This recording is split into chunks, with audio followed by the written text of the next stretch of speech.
Oke, sekarang kita coba membahas PPN. Kita mulai dari undang-undangnya dulu, karena ini adalah aturan paling tingginya untuk PPN. Nah, kita mulai dari objek PPN. Apa saja yang menjadi objek PPN?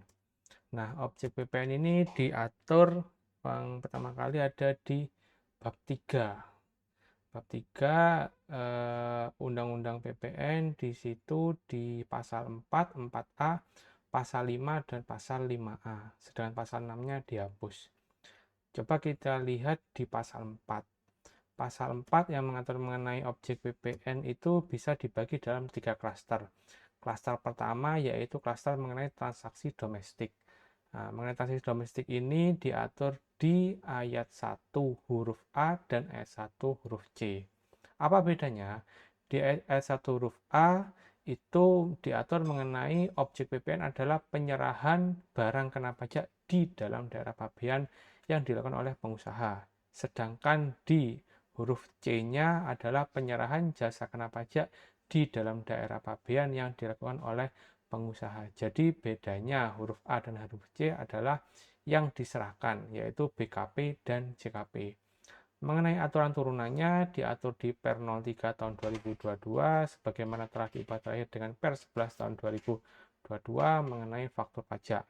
Di pasal 2-nya yang menjelaskan bahwa kewajiban pembuatan faktur pajak untuk setiap penyerahan BKP dan JKP di dalam daerah pabean sebagai bukti pemungutan pajak. Sekarang kita beralih ke klaster kedua, yaitu mengenai klaster arus masuk. Masih di pasal 4, yaitu mengatur mengenai impor dan pemanfaatan lintas batas. Diatur di pasal 4 ayat 1 huruf B, huruf D, dan huruf E. Kalau tadi yang untuk domestik huruf A dan C. Untuk klaster arus masuk huruf B, D, dan E di sela-selanya ya. Yaitu huruf B mengatur mengenai impor barang kena pajak. Jadi impor barang kena pajak itu dikenakan PPN. Dengan catatan, impor BKP dikenakan PPN kepada siapapun pelakunya, tidak harus pengusaha. Kalau yang tadi kan penyerah untuk domestik penyerahannya harus dilakukan oleh pengusaha, baru itu terutang PPN.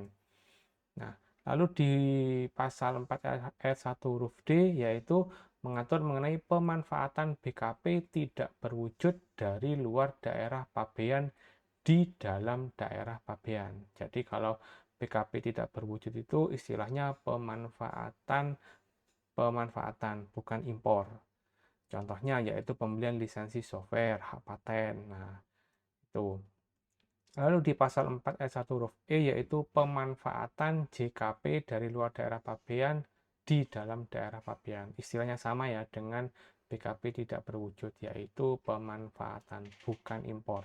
Contohnya menggunakan jasa konsultan asing yang berkedudukan di luar negeri untuk proyek di Indonesia. Aturan turunannya yaitu di PMK 60 tahun 2022 yang khusus mengenai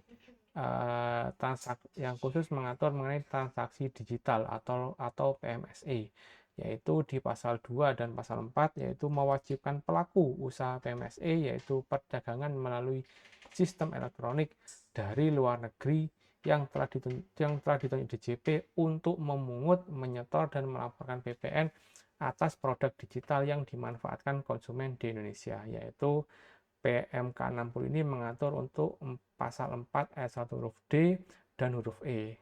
Kenapa tidak mengatur huruf B? Karena huruf B itu pemungutnya adalah Direktur Jenderal Bea dan Cukai. Seperti itu ya.